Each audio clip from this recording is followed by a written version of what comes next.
The word fan comes from the word fanatic. And when it comes to their favorite form of music, Stas and Annie Golombeski definitely fall into the category of fanatics. They travel up and down the East Coast, following their favorite music artists, meeting other fans, and videotaping musical performances. But they're not Grateful Dead fans or Jimmy Buffett fans. They're not even rock and roll fans. Nope, Stas and Annie are fanatical about polka music.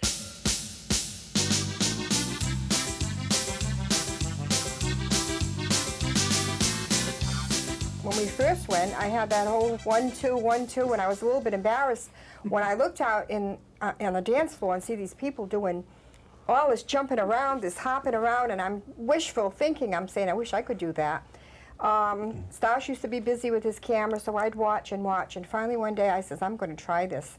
And I did, and now I'm not going to sit down for no one. I'm having a ball. Hailing from Somerset, Massachusetts, Stas and Annie's indoctrination into the polka lifestyle began when Annie was asked to host a Polish radio show in the greater Fall River area. One day we were at one of the local restaurants having lunch, and one of the parishioners from the school came and asked me if I'd be interested in doing the polka program on Sundays. So I asked Stas, I says, hey, how about giving me a help out? I says, you want to help out? And he kind of did reluctantly, but he came on, and wow, since that day, we've been having a good time. But after receiving a video camera for Christmas, Stas began to carve his own niche in the polka underground. He began videotaping some of his favorite polka artists and was encouraged by friends to turn it into a local television program.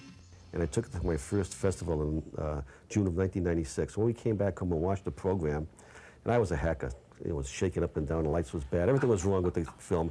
But looking at it, we both said, wow, what an emotional piece of film. Wouldn't Ma, my mother who had passed away years ago, wouldn't she have loved this program?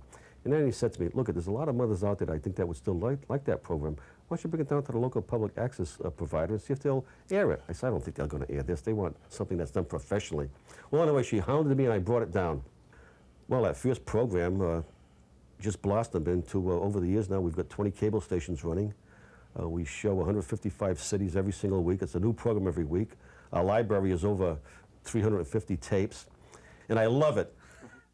The success of the television show allowed them to establish valuable connections within the polka music industry. We've traveled up and down the East Coast for the past 7 years in, Massachusetts, Rhode Island, Connecticut, Pennsylvania, New York, New Jersey.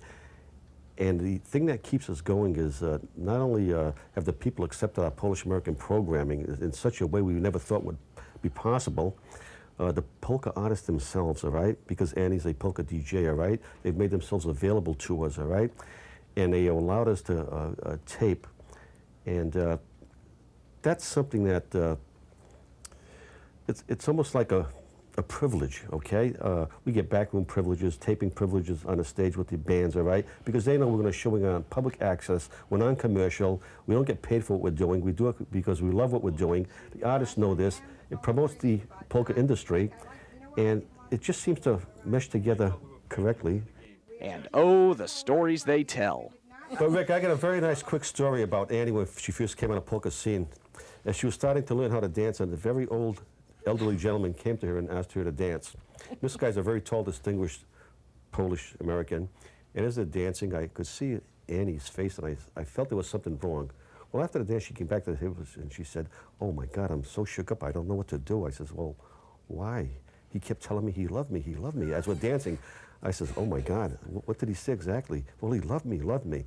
Well, I went to the gentleman, right, and I said, you know, you dance with my wife, can I tell you what you were saying? He says, oh, yes, Stasha, I told her, na lewa. In Polish, that means to your left, to your left.